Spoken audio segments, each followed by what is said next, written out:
Já desistiu de um projeto porque alguém lhe disse que não ia dar certo? Já se arrependeu de desistir de uma ideia porque isso iria desapontar alguém? Viver em sociedade é estar inserido em uma teia complexa, como nos ensina Fritjof Capra. Nossos elos são nossa sustentação, nossa fonte de troca e muitas vezes nosso porto seguro.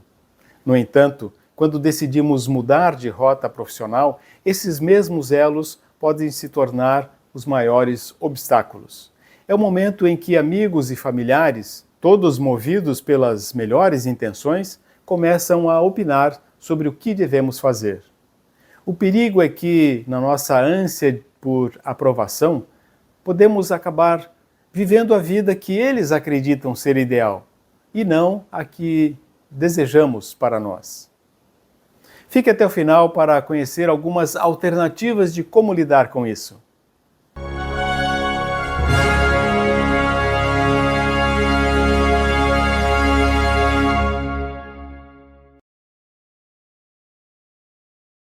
Cada palpite que recebemos não é um fato, é um reflexo do sistema de crenças de quem o emite. Se um colega de longa data diz que você está louco em sair de uma posição estável, ele não está analisando a sua carreira. Ele está projetando o medo dele de perder a própria estabilidade. Mas atenção, ele não está sendo maldoso, ele está sendo humano. Precisamos entender com clareza que o sucesso deles não é o nosso sucesso. As métricas que eles usam para definir o que é uma boa vida foram forjadas na história deles e não na nossa. Quando cedemos a esses palpites, estamos permitindo que o nosso sistema, que avalia o futuro com lógica e propósito, seja corrompido pela ansiedade alheia. Muitos de nós fomos educados em sistemas hierárquicos, seja na família ou nas corporações, onde a autoridade tem sempre a última palavra. O medo de desapontar alguém que admiramos ou que ocupa uma posição de poder em nossas vidas é um dos freios mais poderosos para a autonomia.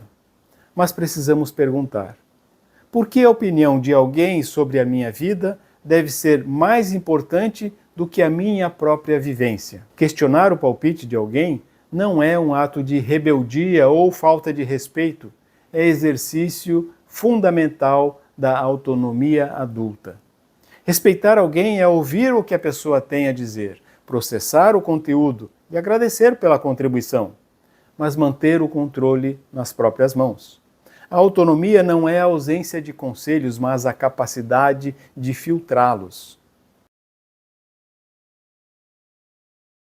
Se formos pensar na nossa rede de conexões, a literatura sociológica e a literatura de carreira, como a de Hermínia Ibarra, por exemplo, nos dão uma chave interessante: a importância dos elos fracos.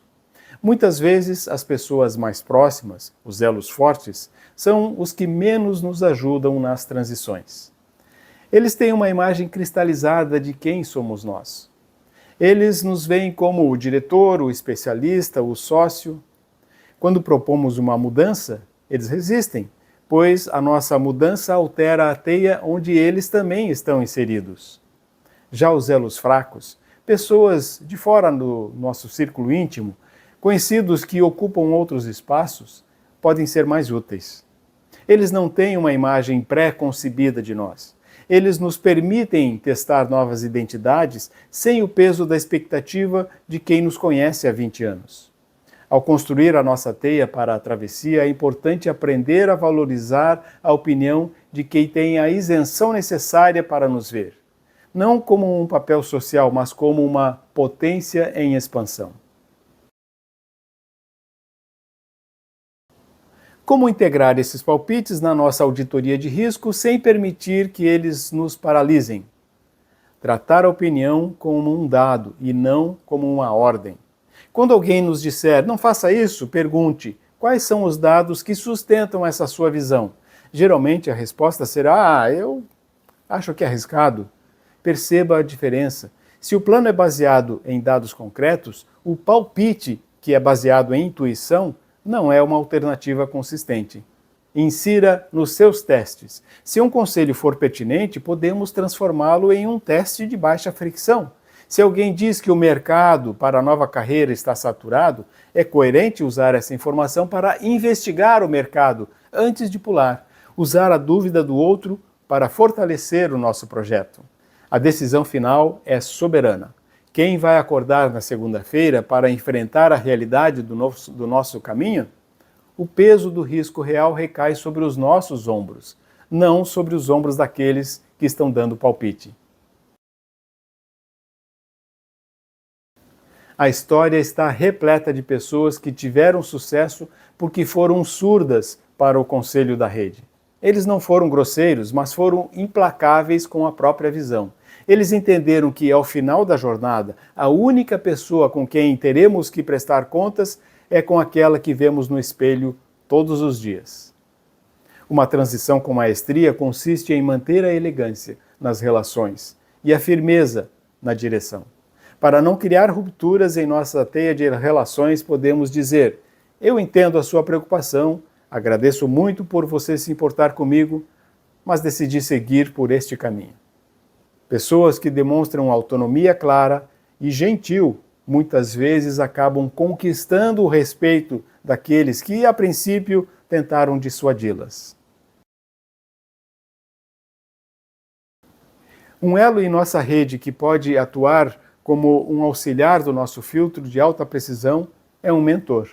Um mentor não tem os mesmos vícios ou o mesmo sistema de crenças ou o mesmo medo da sua rede íntima. Ele é um elo estratégico que olha para o projeto com o desapego emocional e com uma bagagem de experiência. Ele é aquele que dirá: entendo que seu pai, seu sócio, parceiro tem essa visão, mas eles não estão sentados na sua cadeira. O mentor ajuda a blindar a nossa autonomia, garantindo que o nosso processo de tomada de decisão não seja um reflexo de uma hierarquia que já não serve mais aos nossos propósitos atuais. Podemos ver a autonomia como um músculo. Ele se desenvolve pelo uso constante. Cada vez que ouvimos um conselho alheio, processá-lo, decidir o que é útil e descartar o que é ruído, estamos treinando a nossa capacidade de decidir por conta própria. Me diga, quais dos seus conselheiros atuais estão olhando para o seu futuro e quais estão tentando te manter seguro no teu passado? Quanto do teu medo de dar errado vem de você e quanto vem do olhar de alguém que você teme decepcionar? Agora deixa aqui nos comentários. Você está pronto para aceitar o risco da sua própria escolha, em vez de aceitar o conforto de uma escolha feita por terceiros?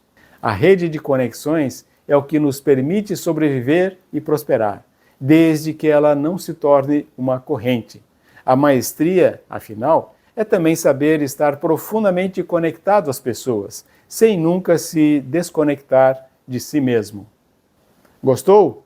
Curte, se inscreve e ativa o sininho. Vem muito mais por aí sobre autoconhecimento e transições de vida.